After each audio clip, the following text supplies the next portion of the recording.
So for years, um, the Israelis and the Americans have had what they considered to be an irrevocable bond, or whatever they want to call it.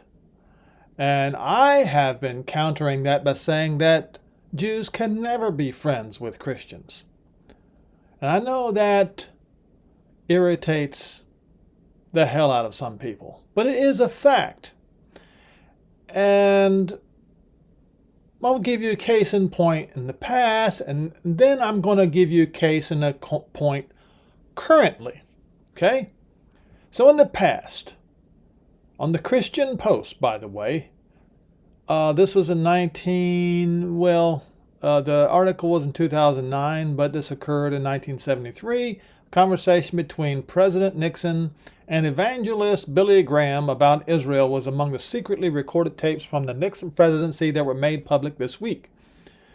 Though significantly milder than the 1972 Oval Office conversation that was made public in 2002, well, I wonder what that one was all about.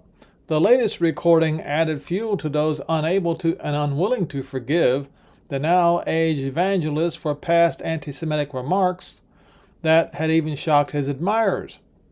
The newly released Nixon tapes only reinforced what we know about a formidable but flawed man who was so deeply infected with anti-Semitism that he was unable to see it even in himself, of course.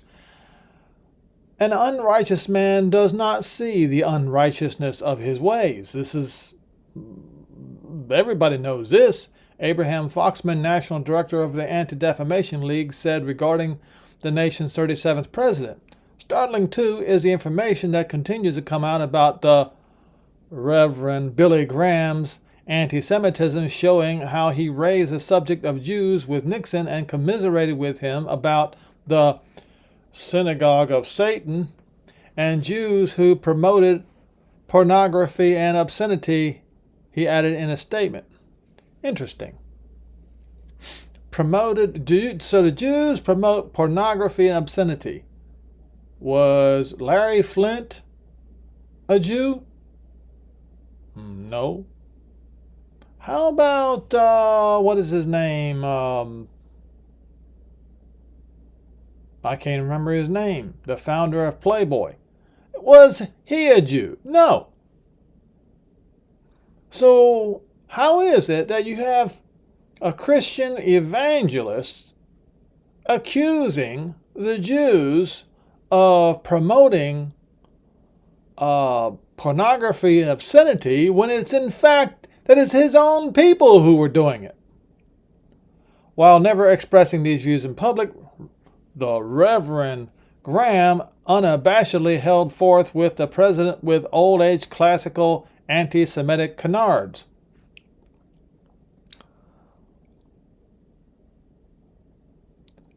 On Wednesday, however, Graham's longtime spokesman, A. Larry Ross, told USA Today that the world-renowned evangelist had never been an anti-Semite and that the remark should be understood in context as a part of a conversation with President. Really? Oh, I believe everybody got the context.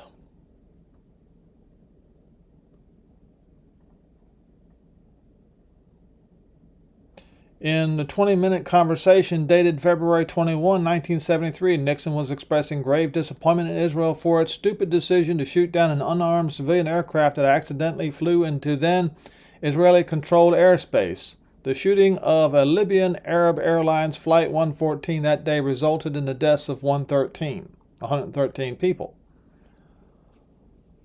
Well, later on, the United States did the same thing in the Reagan administration. Or how about all these false flags that the United States government had done over the years? How about Operation Paperclip? Talking about playing with evil.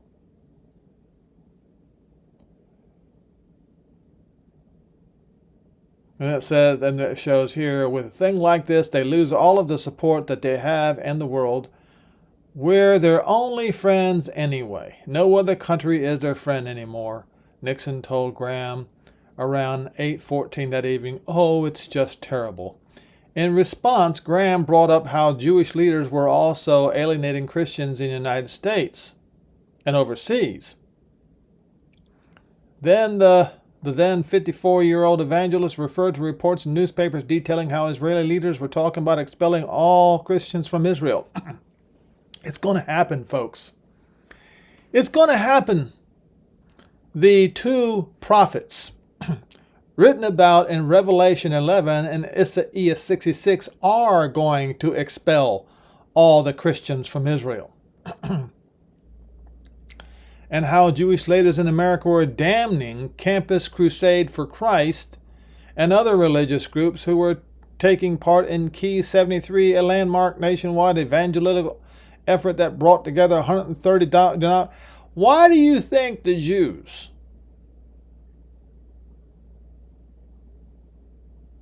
have a problem with these crusaders? Have you Christians ever bothered to read history? And even in recent past, watch this.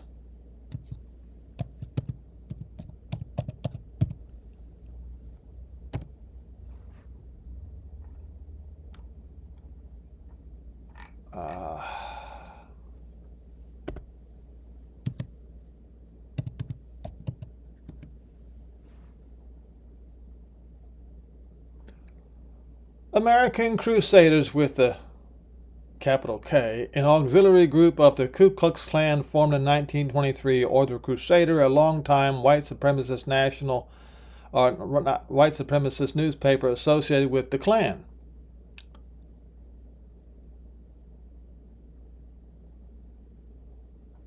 What did the Crusaders do in the ancient past? Crusaders' crimes against the Jews.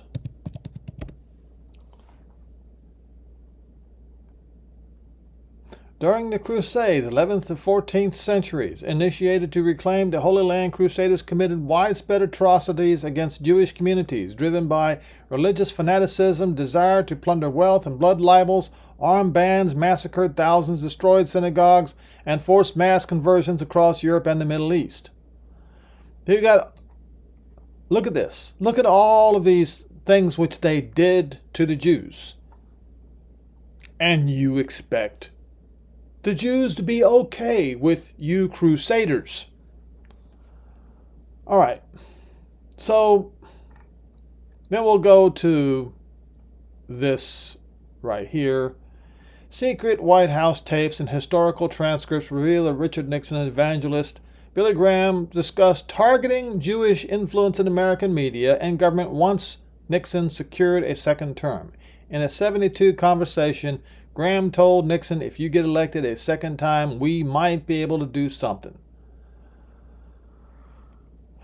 Nixon frequently expressed paranoid beliefs about a perceived stranglehold Jews held on the American media. And of course, that's all false, because they accuse the Jews of being responsible for all the pornography and smut being passed around all over the United States of America, when in fact it was the Christian Supreme Court of the United States that upheld the so-called rights of people like Larry Flint and Hugh Hefner to do their thing. The Jews had nothing to do with it. And the Jews do not control the American press. Culture and foreign policy and private recordings with top aides, he accused Jewish people of disloyalty and consistently attempting to limit their influence. or presence in his administration.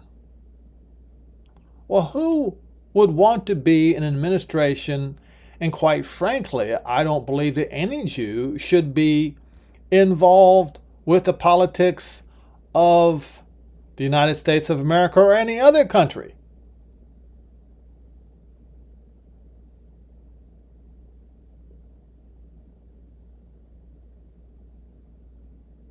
You see, so they were waiting for his, once he got elected a second time, but then we know what happened after his second election. Now we have a president who's acting the same way in his second term. So, now I don't use the term Netanyahu for Bibi because of what he did to two Jewish soldiers who did the right thing. So I will not call him by this name anymore. Trump insists Israel's Bibi won't have any choice in accepting Iran peace deal after fresh strikes. I call the shots, he says. President Trump said Israel's prime minister would be forced to play ball with Iran after the Islamic Republic launched a missile attack on the Jewish state Sunday. That was yesterday. And insisted that he's still the one who calls the shots. Iran fired at least 10 missiles at Israel on Sunday, hours after Israeli Defense Forces launched its own attack on the Hezbollah command center in Beirut. Trump told the Financial Times that the Israeli Prime Minister will have to accept any ceasefire deal that the U.S. brokers because he doesn't call the shots. He won't have any choice. I call the shots. I call the shots. He doesn't call the shots, Trump said.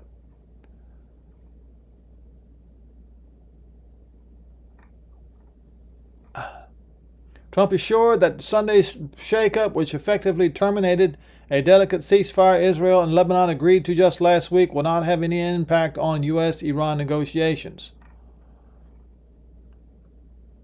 Trump separately told Axios that he was calling Bibi right now and telling him not to attack Iran in response. Well, they did.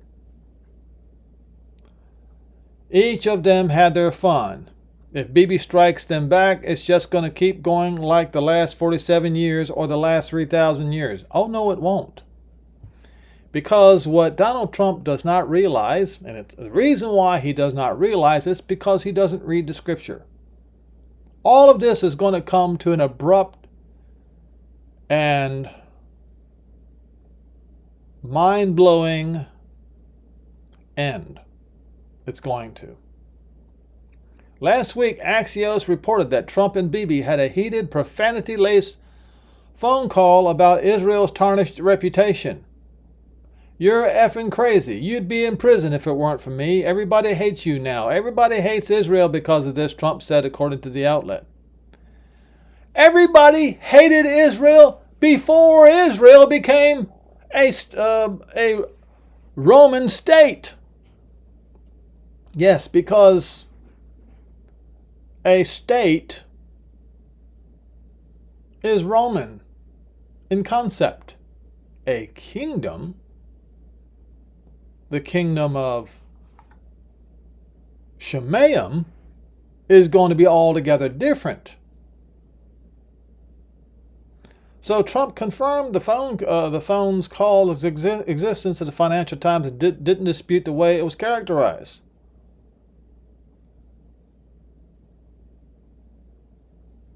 When reached by the Post Sunday afternoon, Trump said in a brief phone interview that things are going very well. Right. So,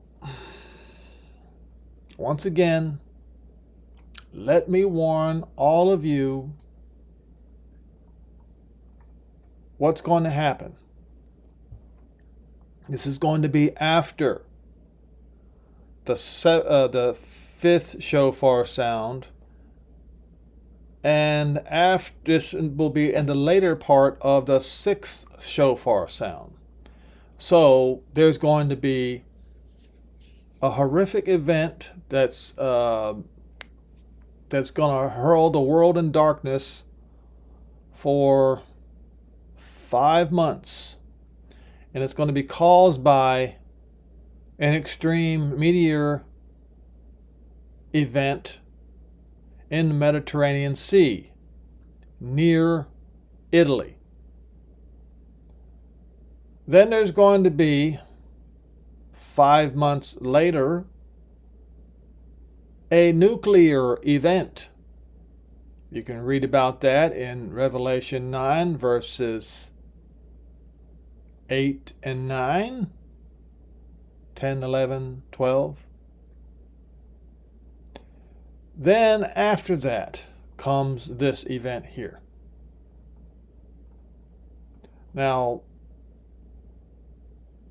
Yochanan was being told this.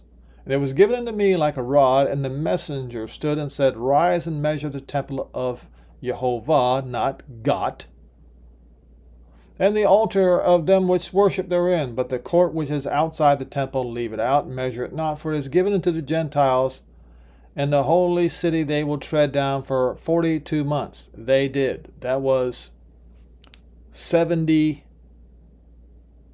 CE. And I will give power unto my 2 witnesses, and they shall prophesy 1,260 days, day for day, that Jerusalem was being sacked, and famine was laid upon the Jews in Jerusalem. Day for day, there will be no rain upon the earth.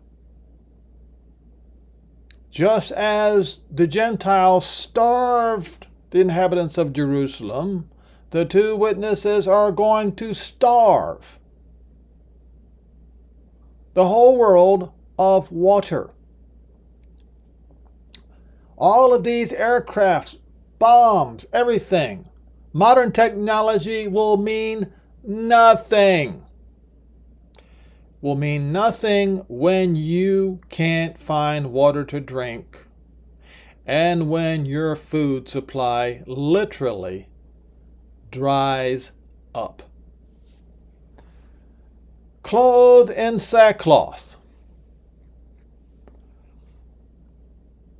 Am I wearing sackcloth? That has nothing to do with me. If anything, this right here points to, what I'm wearing points to what you Christians, yes, you Christians, you European Christians did to the Jews, not only in the Shoah, the Holocaust, but also in those aforementioned crusades that I pointed out. And not only that, after the crusades, the Reformation, the Spanish Inquisition, it just went on and on. You guys never would stop attacking, committing the sin of Cain against the Jews. These are the 2 olive trees and the 2 lampstands standing before the Elohim of the earth. If any man will hurt them, fire proceeds out of their mouth. They call fire down from the sky, like Eliah the prophet did in the book of Kings, and devours their enemies. If any man will hurt them, he must be in this manner be killed. They have the power to shut the sky, that it rain not in the days of their prophecy. How many days is the days of their prophecy? 1,260 days, which is exactly 3½ years. And they have power over the waters to turn them into blood, and to smite the earth with plagues as often as they will. Now, your Christian preachers, they will never tell you why they're doing this. They will never tell you why they are doing this. It is right here in Isaiah 66 why they are doing this.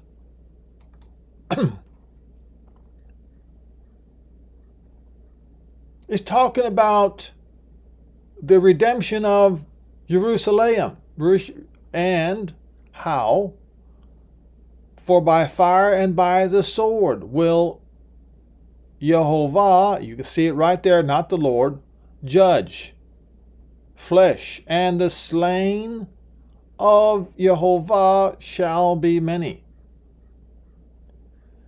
For I know their works. It will happen that I will gather the Gentiles and the tongues, and they shall come and see my glory. How does he do that? Well, he's going to gather them to Israel, to fight against Israel. Ezekiel 38 and 39. And I will set a sign among them, and I will send escapees unto the Gentiles, to the Goi. Where first? To Tarshish.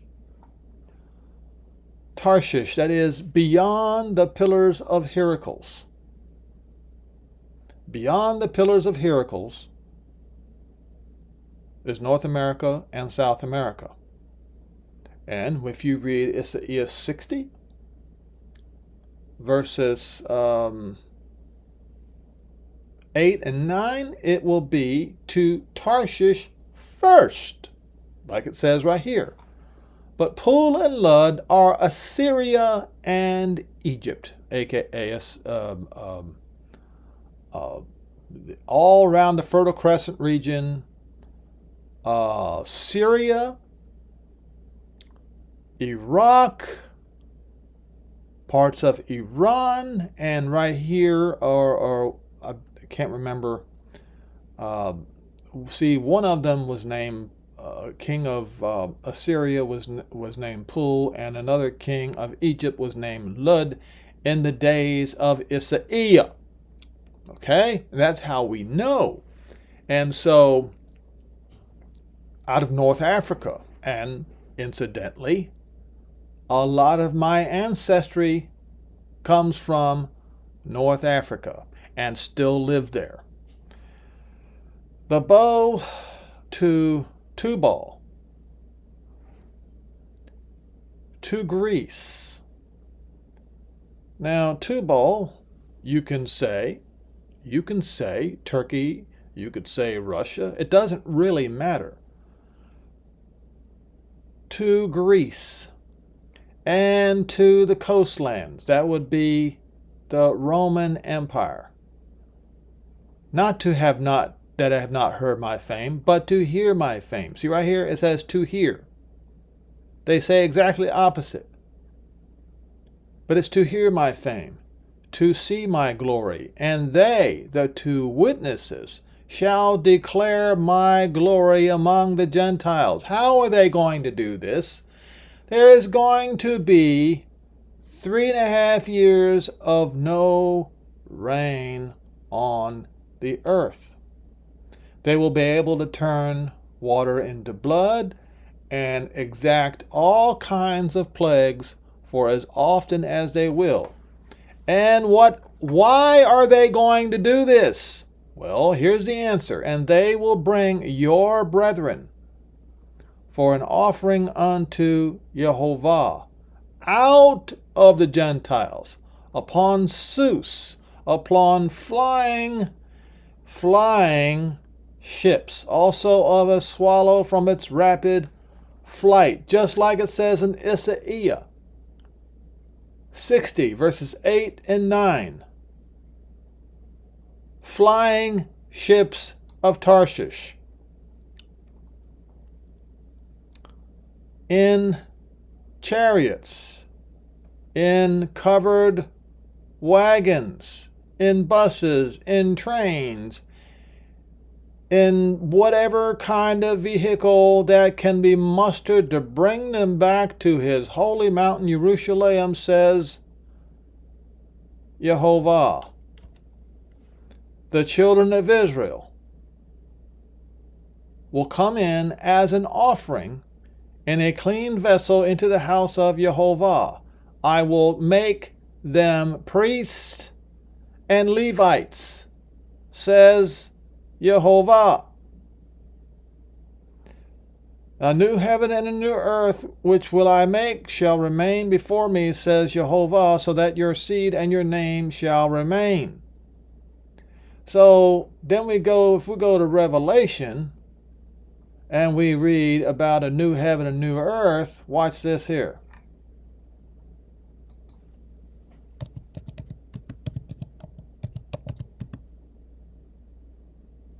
That's in Revelation 21. It's the same thing. See? This is the same event. This new heaven and new earth, new eretz,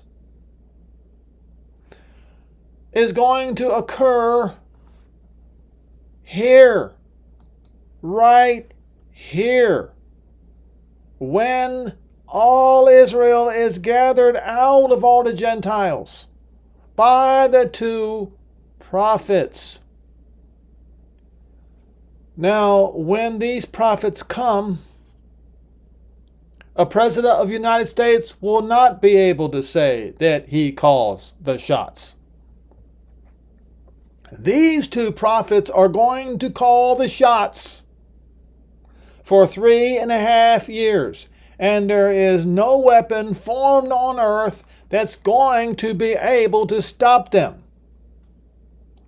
While the world's leaders are going to be crawling inside their bunkers, afraid for their lives, these two prophets are going to be doing the will of Jehovah to bring all Israel back home. So I would advise all of you politicians in Washington, in Brussels, in London, in Paris, in Rome, in Moscow, to shut your mouth when it comes to Israel. You have no idea what you're talking about, and you're in way, way over your heads. Oh, you don't think so now, but you're going to find out. And it could be sooner rather than later.